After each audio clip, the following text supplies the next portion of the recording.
The locals gather for a church service, and Liz comes with her family. There is a new pastor in the village. When he begins his sermon, Liz freezes with fear upon seeing the scar on his face and throat.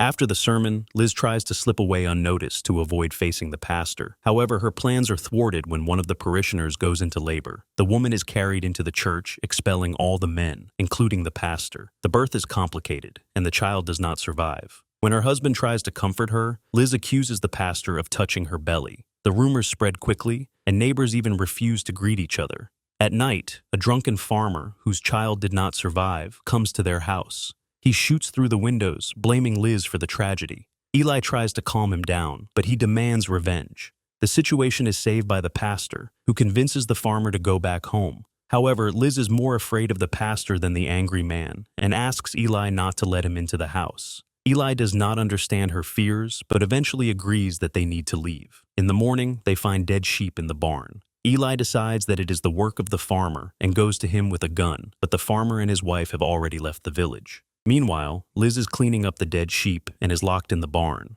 She sees the pastor talking to her daughter and then leading her away. After escaping, Liz faints. When she returns home, she tells her husband that the pastor has taken her daughter, but the girl is soon found.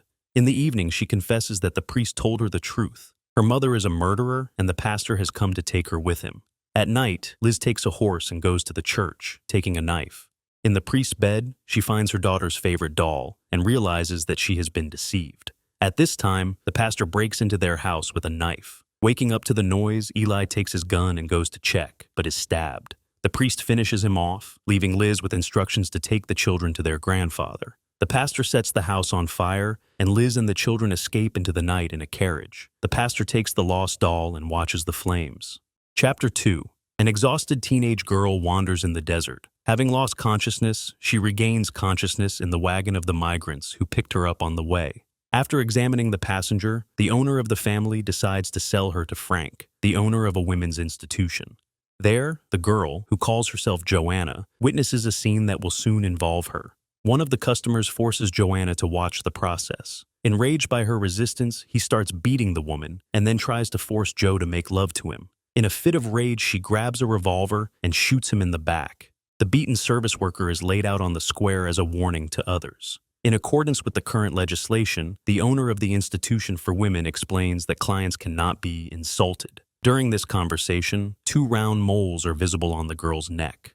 As she grows older, Joanna, who now looks like the mute midwife Liz, fully works her way through her stay at the institution for women. In the midst of the tense atmosphere, her friend bursts into the room to tell her that Frank has started a shootout. A crowd had gathered outside, as there was little entertainment at the time, and the duel between the 2 men attracted attention. Frank's opponent is an elderly man who blames him for the death of his daughter. He swears that he will take revenge for all the daughters of the world. The crowd watches as Frank wins the duel, albeit in an unfair way. The local sheriff turns a blind eye because he can't take any chances. Resting on the shore of the lake, Joanna and her friend Elizabeth dream of escape and freedom. The turning point is an incident with an important client. Elizabeth bites his tongue, and Frank severely punishes her. The angry customers demanded that the girl be eliminated, but in order not to lose his employee, Frank cut out her tongue in front of the crowd. After that, the friends learn sign language. Elizabeth promises to eliminate Frank before she escapes. Her plan involves marrying a widower man whom a marriage agency has found for her. She persuades Joanna to come to her later, pretending to be her sister. On the last night, a wealthy man buys out the entire establishment. Frank gathers the employees to present the goods. The mystery customer turns out to be a priest, now scarless. Joanna recognizes him, and fear appears on her face. To avoid recognition, she puts on a mask, but the pastor still recognizes her by her moles. Once alone with Joanna, the priest admits that he has been looking for her for a long time. He is ready to forgive her for her past sins, but the girl threatens to eliminate him. The furious priest begins to beat her, but Elizabeth bursts into the room and stabs him, leaving a scar on his face. The priest pulls out the knife and eliminates Elizabeth, but Joanna manages to grab the weapon and stab her several more times. Realizing the consequences, Joanna takes the priest's gold and sets the room on fire to destroy the evidence. She goes to the doctor to have her tongue removed, but he refuses, so she performs the operation herself. Joanna runs away to a farmer and introduces herself as Elizabeth.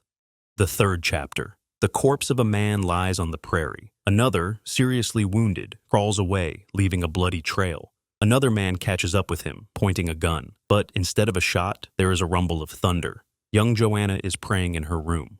The pastor watches her and then goes to his wife's bedroom to express his displeasure at her unwillingness to fulfill her marital duties. During the sermon, the priest convinces the residents by inciting religious fanaticism. It turns out that everyone has seen divine visions except his wife, which casts a shadow over his authority. At night, Joanna wakes up because of her womanhood.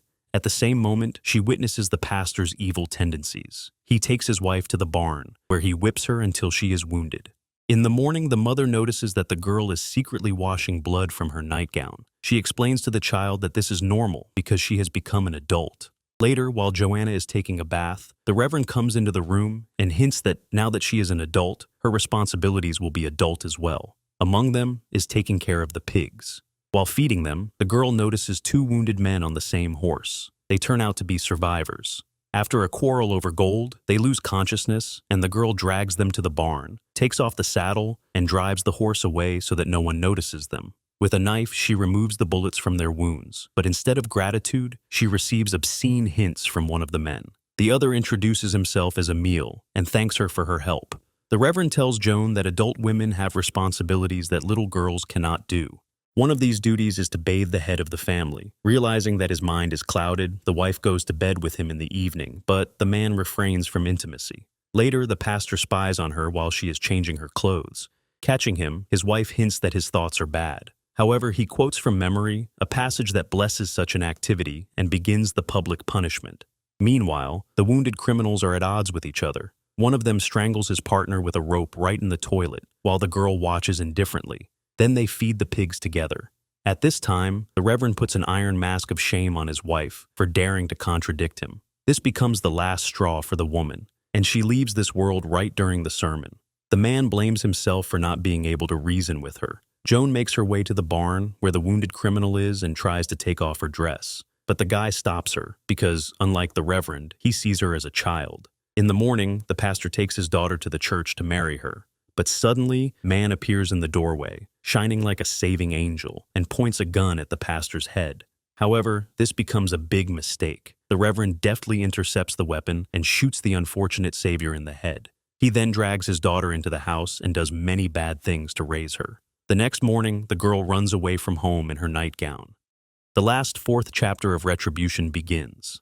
In the snowy mountains, Joanna, Liz, and her daughter are traveling by wagon, with Liz's stepson as their driver. In a snowstorm, the boy drops his rifle and goes to pick it up. Suddenly, a shot is heard and he falls down. The boy slowly loses consciousness in front of Liz. He was shot by the Reverend with a rifle with an optical sight that allows him to see through the snowstorm. After reaching her father-in-law's house, Liz, who has lost half of her family in a few days, prepares for the final battle. She loads her weapon, sitting on the porch, and waits for her pursuer. He appears, unafraid to be shot from such a long distance. He proclaims that her daughter will pay for her sins. Terrified, Liz runs to the house and finds her father-in-law, who is already in the other world. She and her daughter climb through the window, but the pastor is already in the house. He grabs them and ties them up. The priest beats his granddaughter in front of Liz. The woman manages to free herself by dislocating her arms. She throws a lamp at the enemy, and he is engulfed in flames. To make sure it's over, she shoots him with a rifle. In the next scene, Liz is building a house on the riverbank, a raft with police floats down the river. They have come for her. Elizabeth is wanted for the murder of Frank without a word.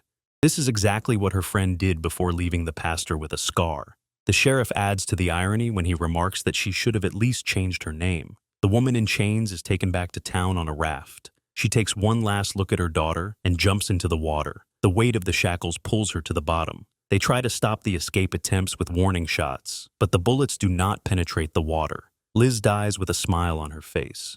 In the final scene, her grown daughter stands on the same bank with her daughter and remembers how strong her mother was.